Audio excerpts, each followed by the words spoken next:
Welcome to the Better with Age podcast. I'm your host today, Galen Wetzell, and I have the privilege to be able to talk with my wife, Leah Wetzell, today. In addition to being my lovely wife, Leah also has a master's in nutrition and is a certified nutrition specialist. She sees patients individually through Creekside Physical Therapy that can be found at www.creeksidept.net, and also does some group programming called the 7 Systems Plan, which she'll talk a little bit about today, and is the Chief Nutrition Officer of the Better with Age program, which she'll talk a little bit about today as well. But our primary topic is all about blood sugar. November is Blood Sugar Awareness Month, so we're kicking it off right, and we're going to have a deep dive into all things blood sugar and metabolic health. I hope you enjoy our conversation. Leah, hello. Hi. I was just thinking we may talk for the next 45 minutes or so, and it will probably be the longest stretch of conversation that we have without being interrupted by a child, Totally. at least for the last 11 years or so. So we might have to stretch this into longer form and talk about our taxes and retirement plan as well, just to make sure we cover those bases without being interrupted by a child. It's like a date. It is like a date that people get to be privy to listen in on if they are so daring. Well, thanks for being here. And Thanks maybe for we should having me. let's just start by talking about, tell us about yourself and how you got started as a nutritionist. Yeah, so my journey to becoming a nutritionist started from my own health crisis that I had. And today's topic is really prudent to that, as like the late 90s, early 2000s, my health really tanked and I gained weight rapidly in a short period of time.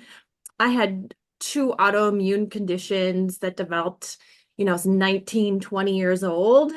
And I was told by my physician at an annual visit that my blood sugars were not optimal, and I was getting to a point where they were getting borderline. Not throwing the word prediabetes out, but just saying that if I don't change my diet, that this could become problematic. And at the same time, my beloved grandfather was dying of complications of diabetes, and he was losing limbs. He was suffering from dementia and unfortunately then passed away. And I realized that I needed to do something different because I was young and already struggling. And so I took a year journey of learning about nutrition. I really didn't know much about food, and decided that I was going to take the time and start to develop better habits. Now, this is time before the plethora of the internet. So I had gotten some books and took time over a year to really start to develop better habits around nutrition and movement and wellness. And it really evolved my health. And I was able to lose the weight that I had gained, and over time put my 2 autoimmune conditions into remission. And I became very passionate about nutrition. And so step down a few more years, I decided to take some time and do a career transition and went back for my master's in nutrition. And I have now been counseling and doing classes and podcasting and all of these fun things around nutrition for well over 15 years, worked with thousands of patients in multiple clinic settings. And I work a lot with blood sugar and with patients. It's always like foundational number 1 with patients. And I see a lot of people in the clinic and in my, my classes as well that struggle with insulin resistance and prediabetes and type 2 diabetes. So it is an important topic, and it's a lot of the population in America that is struggling with.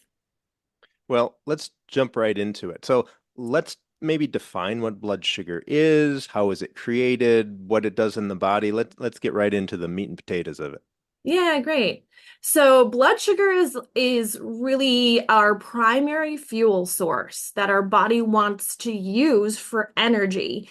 And we get blood sugar from food. So eating carbohydrates in our bodies breaks down into glucose or blood sugar, and our body uses that for ideally for energy in our cells. So carbohydrates are a whole plethora of categories. I would say good. There could be good carbohydrates like fruits and vegetables and whole grains, the unprocessed whole foods. And then there's the more processed variety that's like your breads, your pastas, your bagels, your donuts, that aren't so great and cause a lot of the precursors for the chronic diseases and high blood sugars that we're struggling with. So you mentioned insulin just a Yeah. moment ago. How does insulin relate to blood sugar? And you also had talked about insulin resistance earlier, a lot of the patients that you see. Can you can you define those two things? Yeah, and I'd like to start by saying like this is a really big concern in the US. 50 to maybe 60% of the population now are struggling with what I would classify as insulin resistance. A lot of people do not know that they have this, but we'll talk further about this later, about some signs of insulin resistance. But insulin is a very, very important hormone, actually. It's our master hormone. You could think of it as like your CEO of your metabolism. It controls and dictates a lot of the other hormone systems in our body. And insulin's primary job, it's like our storage and growth hormone, but its primary job is to direct glucose to our cells and has what I would say very simplistically, it's like the lock and key system. So insulin has the key to unlock the door in our cells to let glucose get inside our cells. And it's a very important thing to have within the right amount. Too much is really problematic, and too little or none, you would die. So it's really important for our energy of our body. But a lot of us walk around with too high of both glucose and insulin levels. Okay.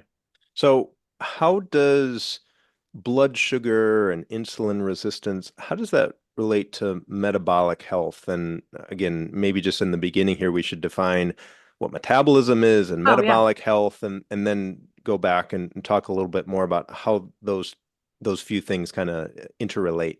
Yeah, and I'm sure people have heard the term like metabolic syndrome, metabolic health. So what metabolism means, I mean, it means a lot of things actually, but it's like the chemical processes that happen in our body, which sounds technical, but basically how we take things and break things down or build things up. And glucose is a primary example. Maybe the like the highlight, like when we talk about metabolism or metabolic syndrome, and the way this works in the body ultimately is we eat a carbohydrate, let's say, and we break it down through digestion, and but the metabolic process is taking that carbohydrate and converting it into glucose and then ideally utilizing that glucose for energy in our cells.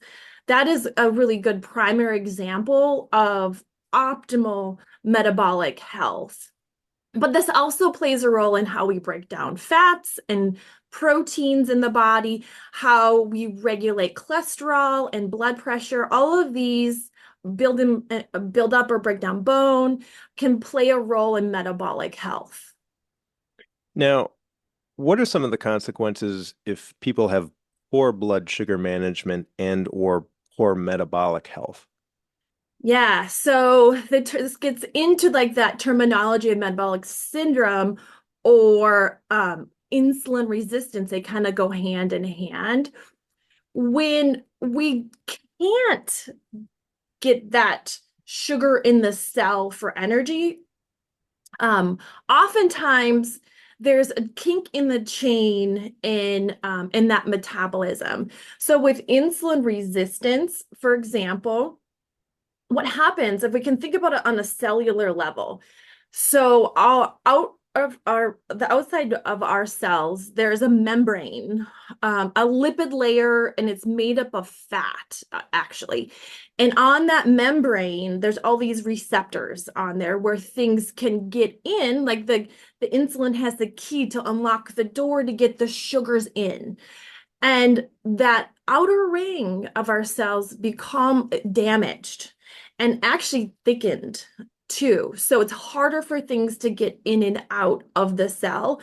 So a sign of poor metabolic health or insulin resistance is when our receptors or our cells become damaged and we can't get that sugar in the cell like we used to. So the first thing that starts to happen, actually, and this happens decades often before we start to develop prediabetes or the doctor starts talking about high blood sugar, is insulin levels go up. Insulin is like that canary in the coal mine and is a very important marker that I look at frequently in the clinic with patients to determine the level of insulin resistance or potentially prediabetes if it is there. Because insulin will be high for decades before A1C, which what that means is our average of our blood sugar over 3 months, or our fasting blood sugar go up. And so we have this insulin that starts to rise, and then eventually, because it can't, that lock and key mechanism isn't working like it used to, the blood sugar follows suit after that. So we have these rises with insulin and blood sugar, but other signs are fatigue. Because if we think about it, we use glucose for energy inside our cells. Like it's part of the energy production that we need. And if we're not getting that glucose or inside the blood sugar inside the cells, then we're going to be tired. We're not getting energy to feel good or to move. A lot of times brain fog is involved with that because we're not getting the glucose and energy to our brain. This is where we start to notice weight gain. Now, this is happening to me at 19, where I was eating the same amount of foods. And I hear this with my patients, like, I didn't really change my diet, but all of a sudden now I'm just rapidly gaining weight, particularly around the midsection is where those are signs of poor metabolic health or insulin resistance, but weight gained because we can't just have high blood sugar. So our body will then store the blood sugar in different ways. Often body fat is the primary way it wants to store glucose, but also markers like triglycerides. And this is a marker you're going to see on a lipid or cholesterol panel. That number starts to go up along with cholesterol in general and blood pressure, like all of these chronic disease states start to set in after we lose that metabolic health. So you said high levels of blood sugar will actually pitch up levels of cholesterol as well. Yeah, there's associations. If we think about it down to our liver plays a big role in this. Our liver is where we produce most of our cholesterol, actually. So like 80 to 90% of cholesterol production comes internally from our liver, not from the diet. I know the diet often gets villainized when somebody has high cholesterol. They talk about, well, take out the cholesterol that you're eating. A lot of the times when I work with patients and I look at dietary intakes with people with high cholesterol, they're not eating a lot of dietary cholesterol. It's the liver is stressed out. And when the liver gets stressed, one of the things that can happen is we can overproduce things like cholesterol. Sometimes it's important. Sometimes we need that cholesterol because cholesterol is vital for many things. But a lot of the times, if we're producing a lot more than the need, it's because of that stress. So I've heard a little bit about non-alcoholic fatty liver disease. Yes. Is that kind of the mechanism by which that happens, meaning that the liver starts to become damaged and diseased?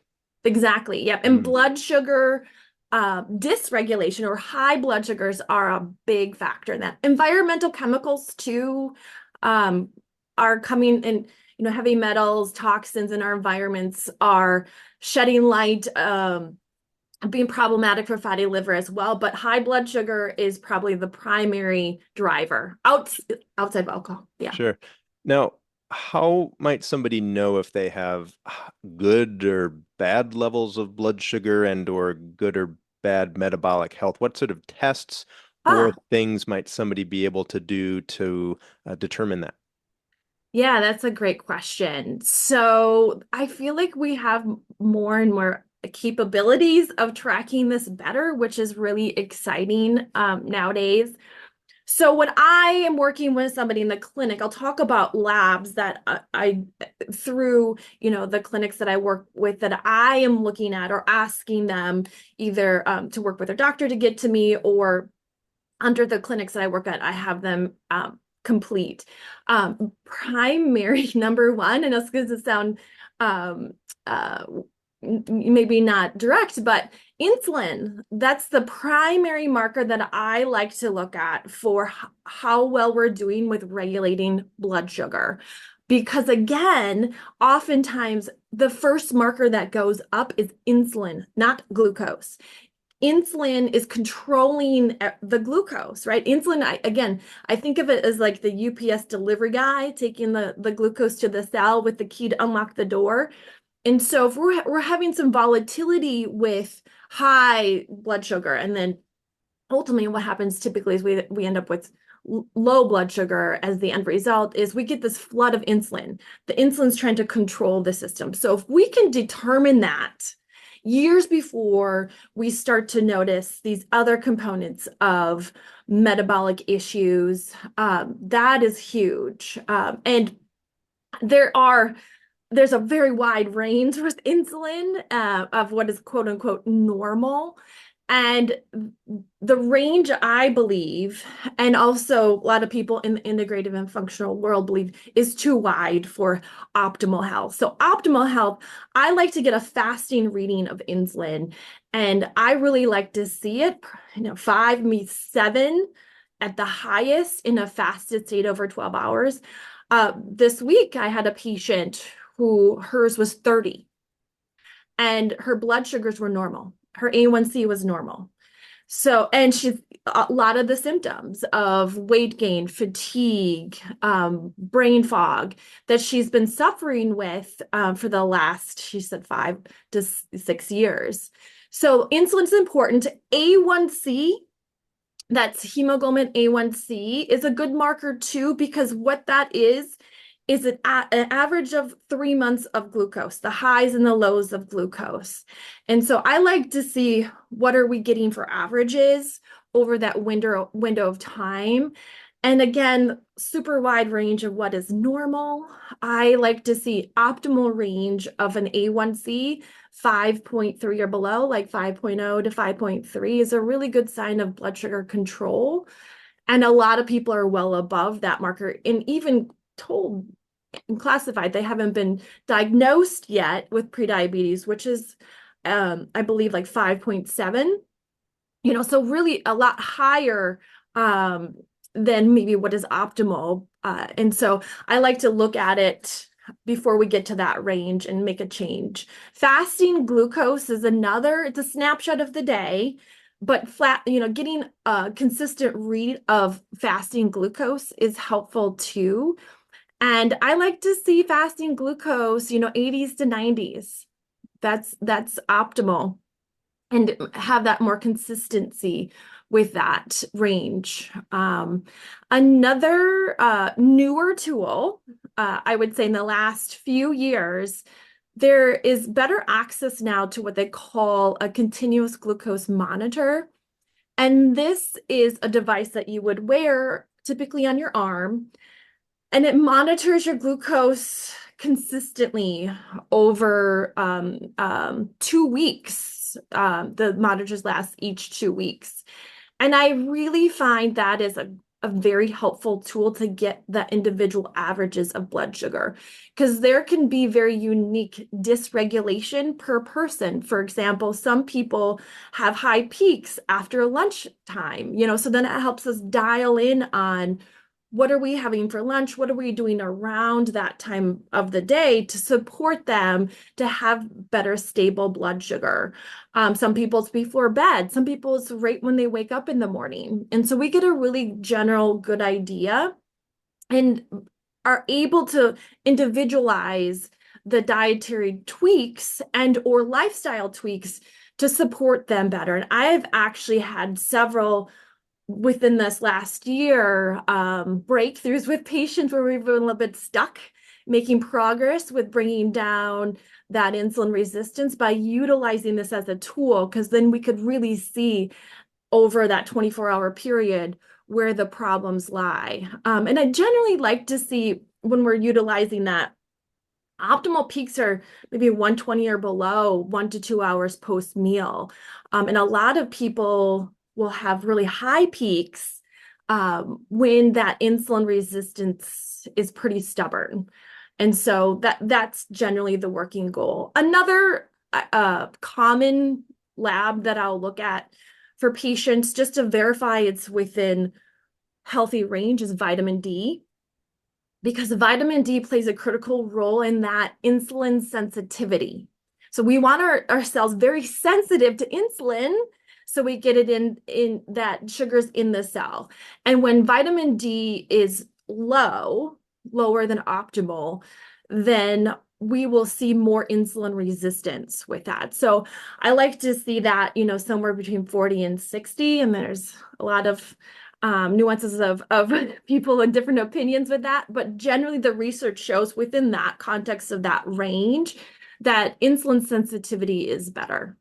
Sure. A couple of follow-up questions. First of all, with some of those lab tests that you were talking about, Mm. insulin, A1C, that sort of thing, are those tests that people can typically ask their doctor to run or their nutritionist to run?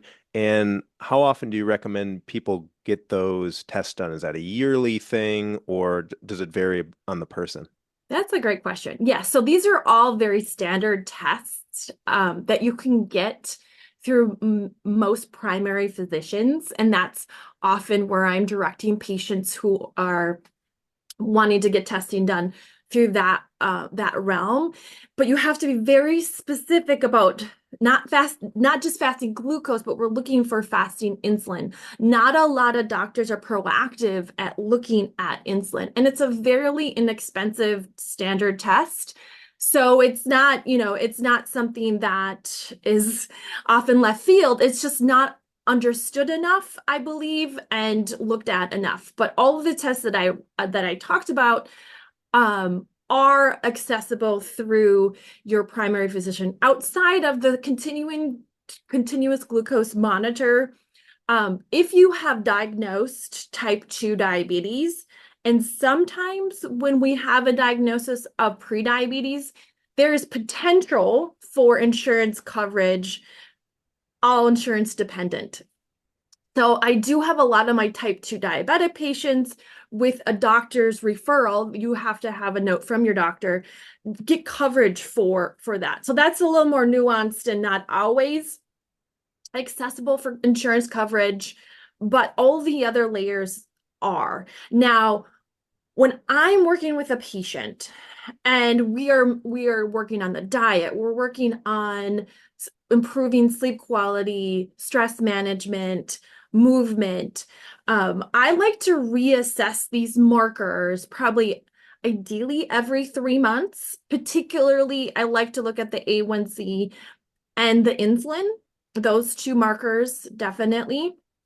The longest, maybe 6 months. So 3 to 6 months is kind of that window. Every 3 months, we can start to notice changes with these markers. And so I want to see that we are moving the dial in the right direction. And if not, then we can tweak things to kind of help that process go better. And, you know, a year would probably be the longest I would want to go in this realm. But I think it's fairly, you know, easy to ask at least every 6 months to reassess these things when you're working on improving them. Sure. Now, you did a continuous glucose monitor for a while. Can you talk a little bit about what that entails and then maybe what the most surprising findings that you had from it or your biggest take homes, whether it was certain foods or time of day or that sort of thing, just from your personal experience from wearing one?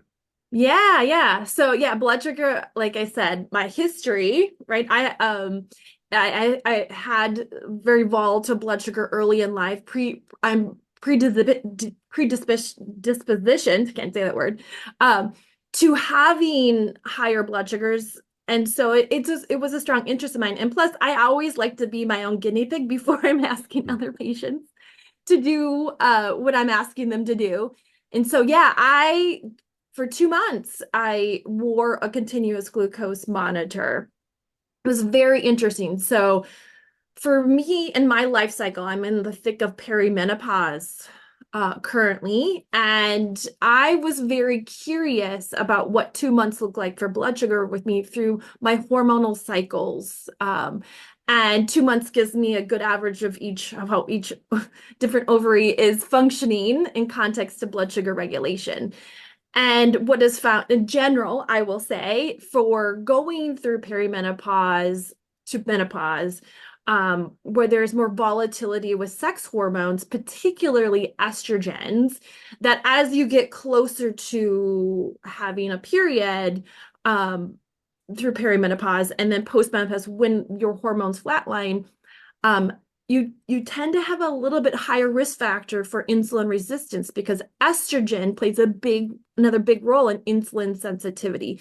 So what was interesting for me in my experiment is that I did notice more volatility as I got closer to my periods and needed to be more mindful of how I was balancing my food well, needing more protein, healthy whole fats, and fiber to keep my blood sugar stable through that period of time.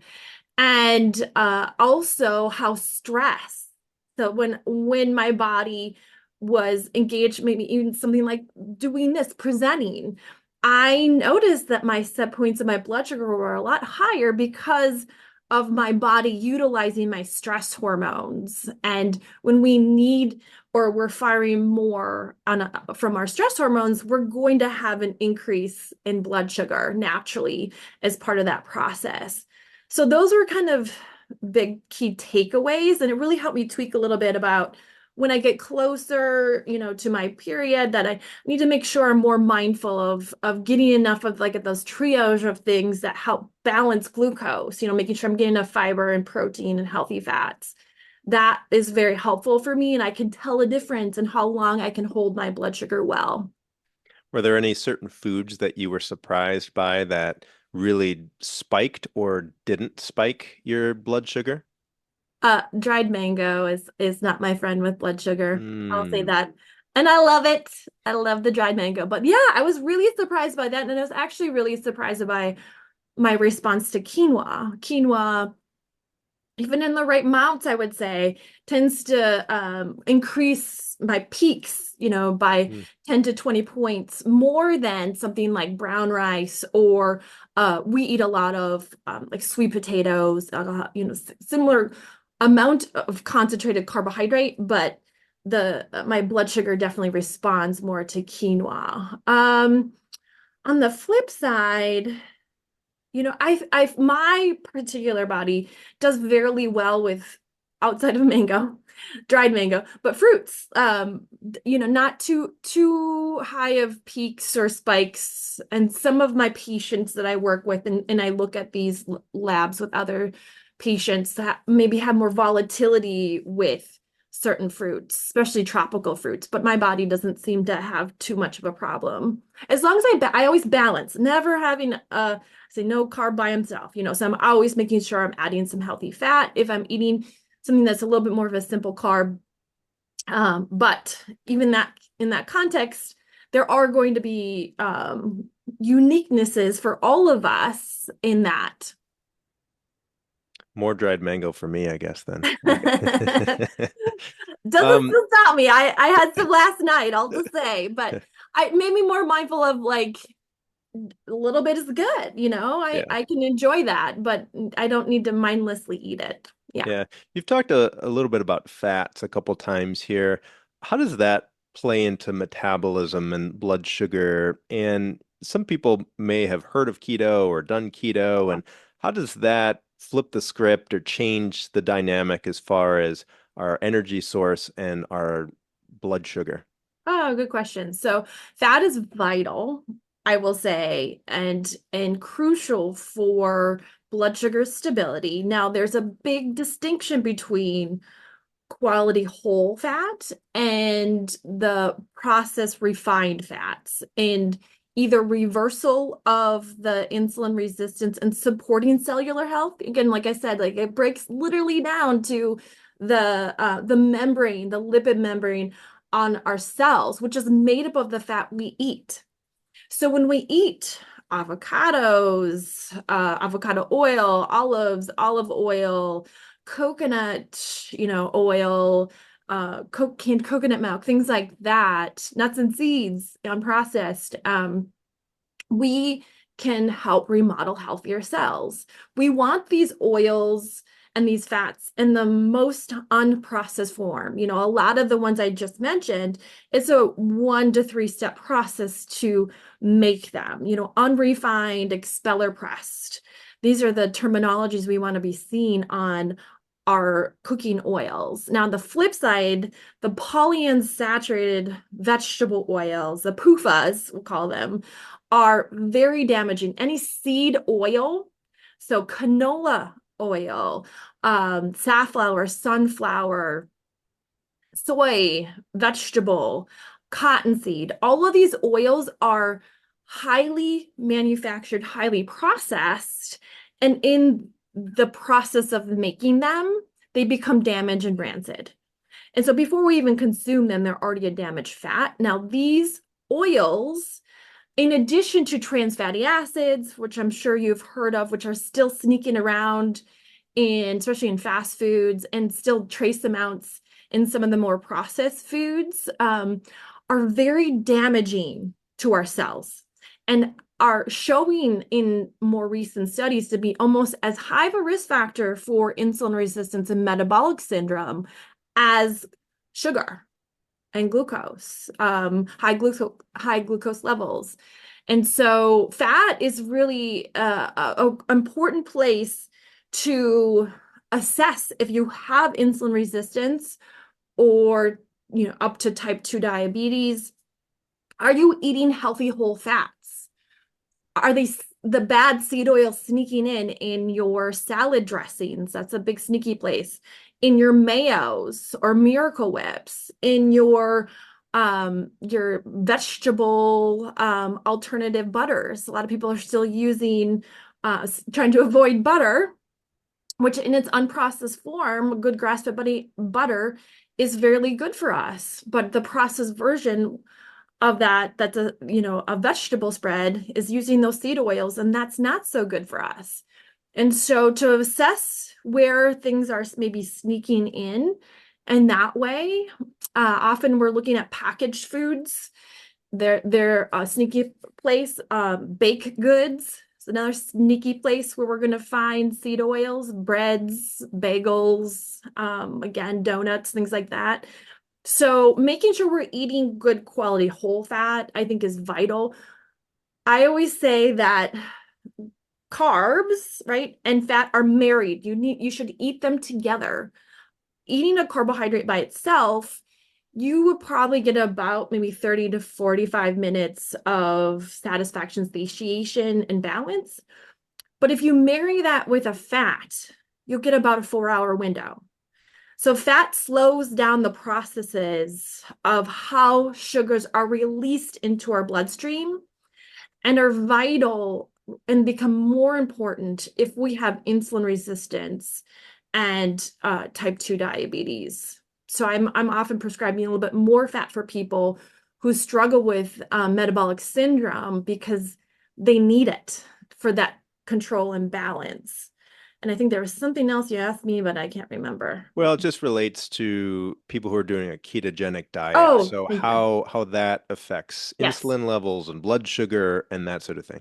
Yeah, and there's a whole spectrum of keto. There's dirty keto, there's good keto, and actually, at some point here coming up, I am going to I did a podcast with one of my favorite doctors, Dr. Mary Newport, Hmm, and she highlights in her plan, which if you watch that podcast, talks about a really good version of keto. She calls it a Mediterranean ketogenic diet, and how that really, for in her life experience with her husband, was a huge piece of his health when he was struggling with early onset Alzheimer's. So going back to keto in general, we can fire and utilize two sources of energy, glucose or ketones.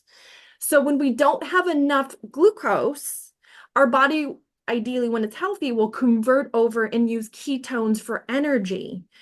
And that fuel source can be a really good thing, especially for people who struggle with things with cognition, because it can pass through the blood-brain barrier a lot easier as an energy fuel source than glucose. So when people go on a ketogenic diet, what they're doing is they're really restricting carbohydrates, particularly. So our body has to fire and has to utilize ketones as a fuel source. And when done well, using quality whole fats, still getting in a variety of whole plant foods. So we're getting a lot of fiber and polyphenols in the diet and enough protein too as a building block. It's a little more nuanced, but I think it can be done well. And there's been a lot of research to show there can be benefits for the metabolic syndrome, insulin resistance, type 2 diabetes, but a lot of brain wellness, helping with people that have traumatic brain injuries, upwards to Alzheimer's. It's really, yeah, really interesting study around that. sure. This next question I think might be a pretty interesting one for people very much along the lines of what we're talking about. So when you've worked with people, is there a scenario where they can't burn fats for a fuel source? Like they're stuck in this loop of only being able to burn glucose, for example, even though, they're desperately trying to lose body fat, for example, but they have all the best intentions and they just get stuck. They can't sort of change over that metabolic switch. Is that something that happens? Have you observed that? A lot of the Mm, times. Yes. And this is why, again, I am a big proponent of knowing what your fasting insulin levels are, because insulin is your stop gate for breaking down body fat, right? So if insulin stays too high overnight, it's usually during when we're resting overnight where we have the capacity to break down body fat. But if insulin stays suboptimally high, you literally have the inability to break down body fat, because mm, its job is just to store things. Its antagonist hormone, glucagon, is what takes that stored energy and converts it, and which is the body fat, right? And converts it into energy for our system. So if glucagon can't come out and play because insulin is too high, you can't lose weight. mm. And I often see that, and that's why I brought up those fasting insulin ranges. The highest I like to see is 7, 5, I think, or below is optimal. Again, we don't want 0, that's bad, right? But around 5, 4, 5 is really the optimal range to access the ability to break down body fat. Yeah, I think it's such an important point, and there's probably, I don't know, quite a few, but certainly some people listening to this right now that are having maybe a light bulb moment or realizing all this cardio that they've been doing, all this dieting that they've been doing has been ineffective, perhaps because of the biochemical role of insulin and blood sugar, all the stuff that you're describing. So I think the take home, at least that I'm hearing from you, is really important to know your fasting glucose levels, your insulin levels, and then obviously people can go alone and do their own stuff, but working with someone such as yourself that can give them some guidance and help them to avoid some of these, as you said, very common pitfalls might be a really helpful thing just to give them some early wins because so many Yeah. people, as you know, as you've seen over the years, are just stuck and they, Mhm. have the best intentions and they're doing their exercise and they're trying to eat well, but they're just not making any headway as far as losing body fat is concerned. Yeah, for sure, 100%. And the A1C, I think looking at that A1C as well and getting that general idea of the average over 3 months, that the fasting insulin, it's another snapshot of the moment, but often trends consistently. If it's high, it tends to be high.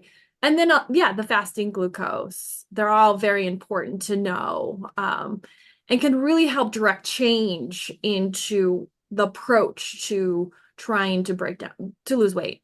Sure. Hmm. What are some effective strategies a person can do to improve their metabolic health? Yeah, that's great.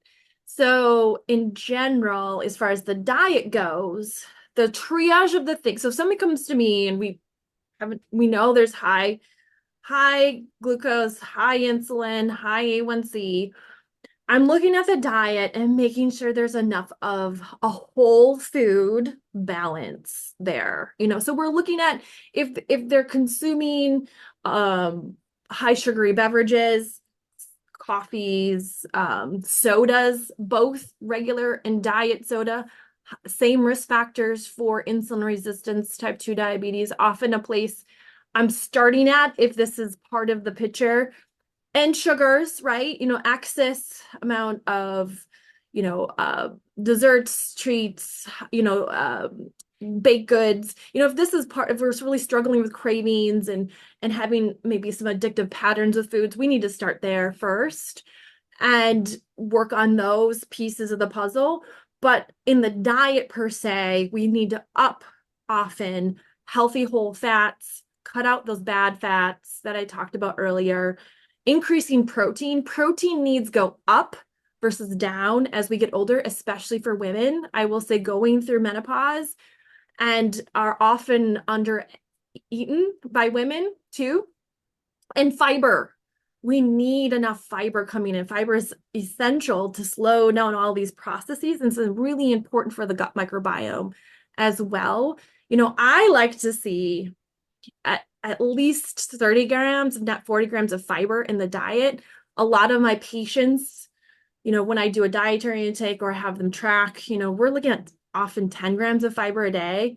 It's very common. I think the average in America is about 15 grams of fiber per day. We used to eat almost 100 grams Hmm.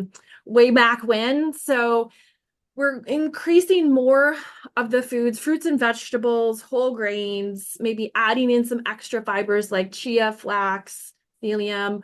There's a lot of plethora of ways you can sneak in fiber nowadays to get to a lot, maybe 10 grams per meal of fiber between the diet and other things. I think it's important, especially for, eating 3 times a day. I'm often getting people now to eat maybe more concise versus a lot of small, consistent meals through the day. Trying to get people to eat more like probably 3 meals a day and have 3 to 4 hours between each of those meals to allow for our blood sugars to come back to baseline, our digestive systems to reset and have time of rest. And so we can get glucose and insulin back down to baseline and then eat again. If we're frequently eating throughout the day, insulin it stays high, and so does glucose. We don't have enough reset between. Another key thing I find to help reverse that insulin resistance is taking a break at night. Allowing for a good 3-hour rest between your last time of eating and before you go to bed. There's a lot of research around this, or there's a lot of buzz around this, and for good reason, because it is very helpful to help the body have a reset before our most important time of restoring, which is at night. If we're eating too close to bedtime and then we go to bed, our body's spending a lot of that time, that valuable time digesting the food versus resting and healing and restoring and breaking through that insulin resistance. And so that's a big piece. A lot of the times people are snacking and watching TV at night. And that's kind of part of the biggest hiccups with their insulin resistance. Movement is critical, as we talk about with Better with Age. Galen is a big part of that piece of the puzzle. For us, movement is critical. And I think even targeting particular times that we are moving, if there is, insulin resistance, prediabetes, type 2 diabetes, movement after meals is super helpful for our bodies to soak up sugars differently. It can break through that insulin resistance and get the sugars in our muscle tissue and our legs if we move after we eat, 10 to 15 minutes.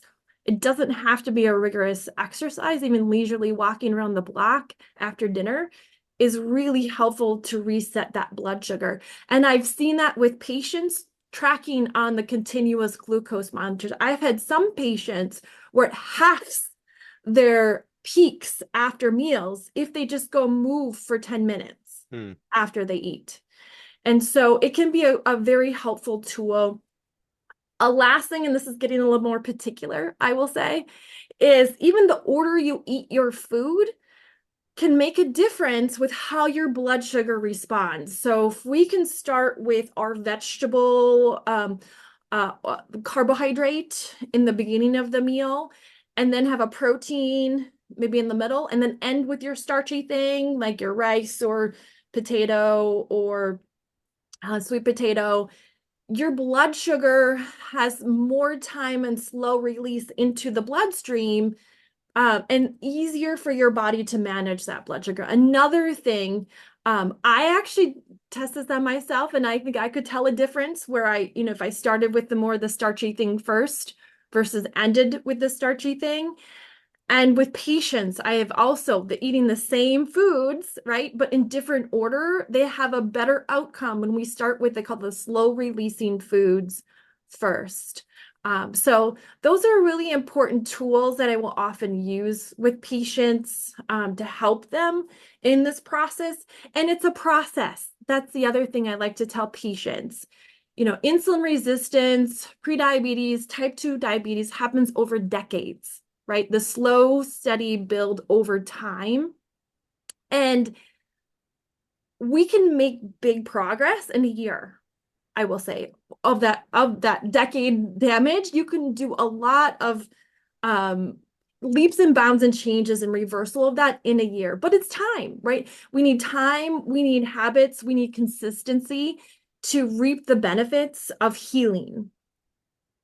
Yeah, I think that's great. That's a lot of really actionable steps that people can take, whether it's adding a 10 to 15-minute walk after a meal or just changing the order with which you eat things. You talked about marrying carbohydrates and fat together just to help blunt that spike of blood sugar. I think that's really helpful stuff.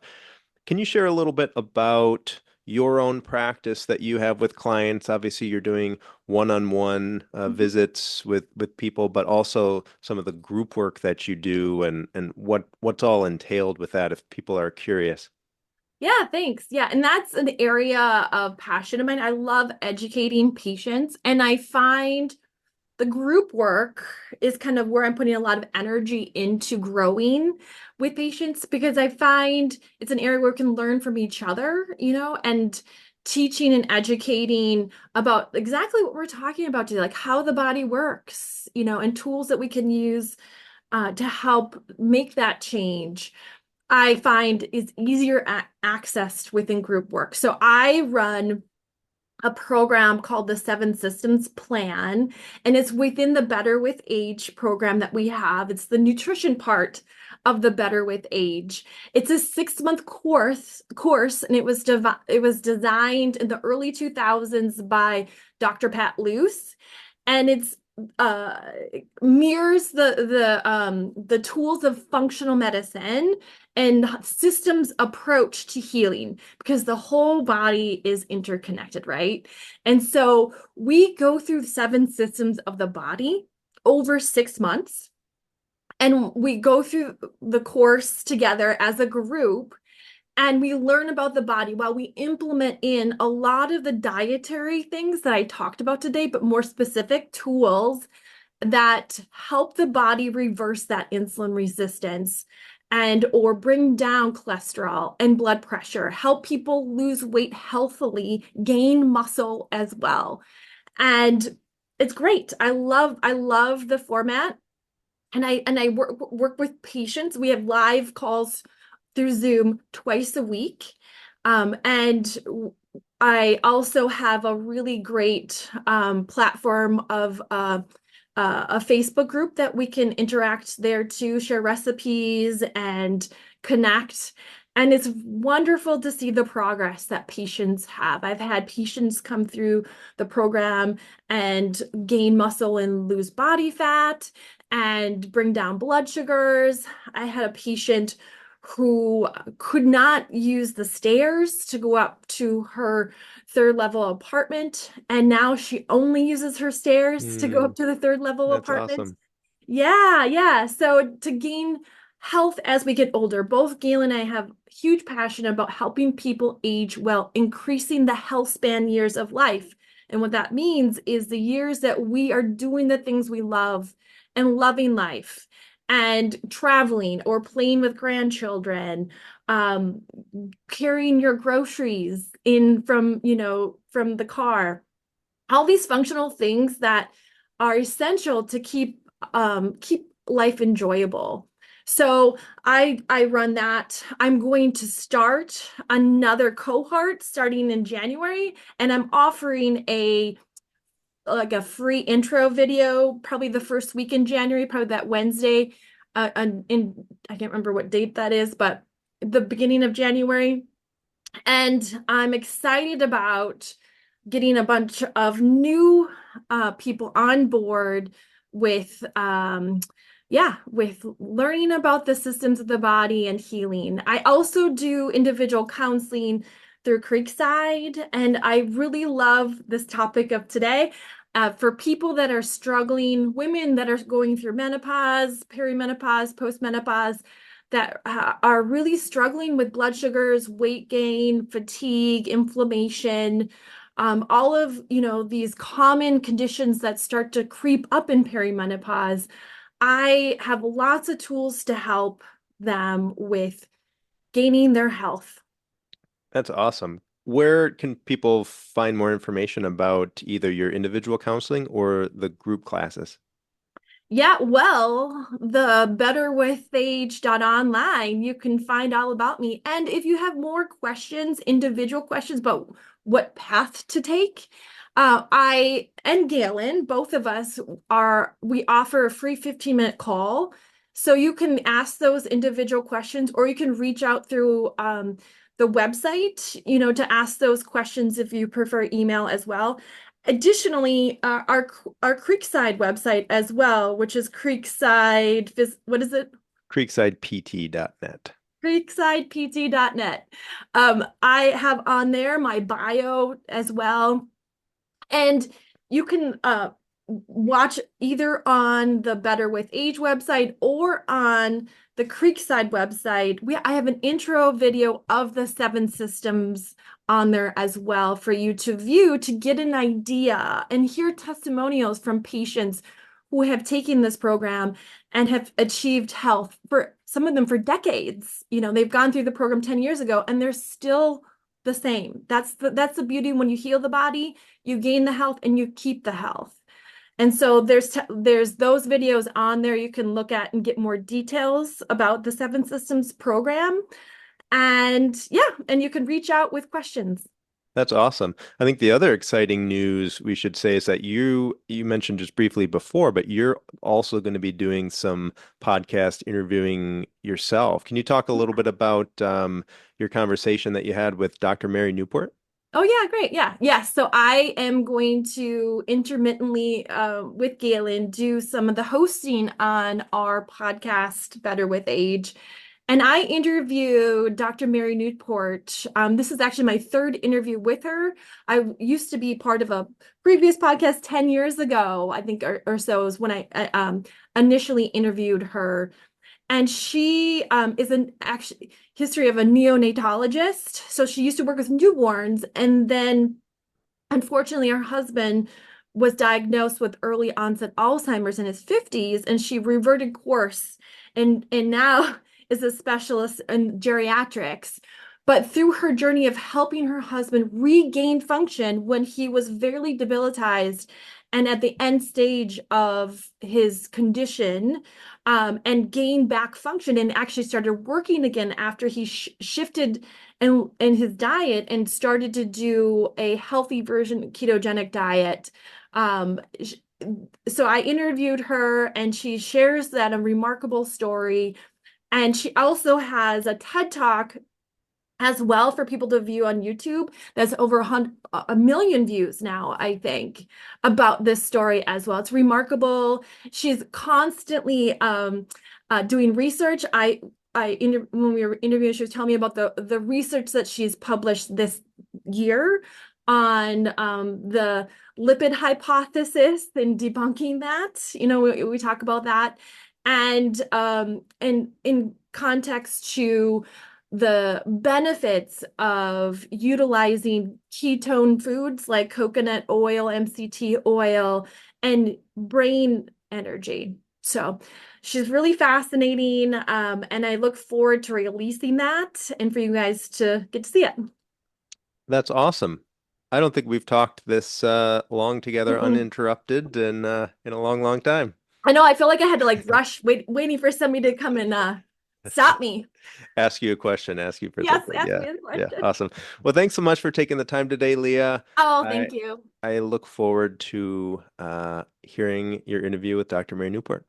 Well, thanks for having me. It's an honor to be here. You're welcome. Thanks, everybody. Thanks for listening to the Better with Age podcast and my conversation with Leah Wetzell. I hope you got some good bits of information about blood sugar, strategies you can use to improve it, and also your metabolic health as well. If you're interested in learning more about Leah or potentially working with her, you can find more information about her individual counseling at www.creeksidept.net.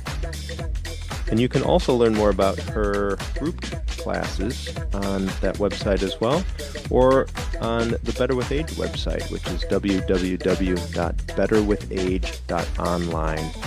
Again, it's a program that includes both exercise and nutrition to help people build bone density, strength, gut health, brain health, all the things that you need to live your best life. Until then, this is Galen signing off. Have a wonderful day or night, wherever you happen to be.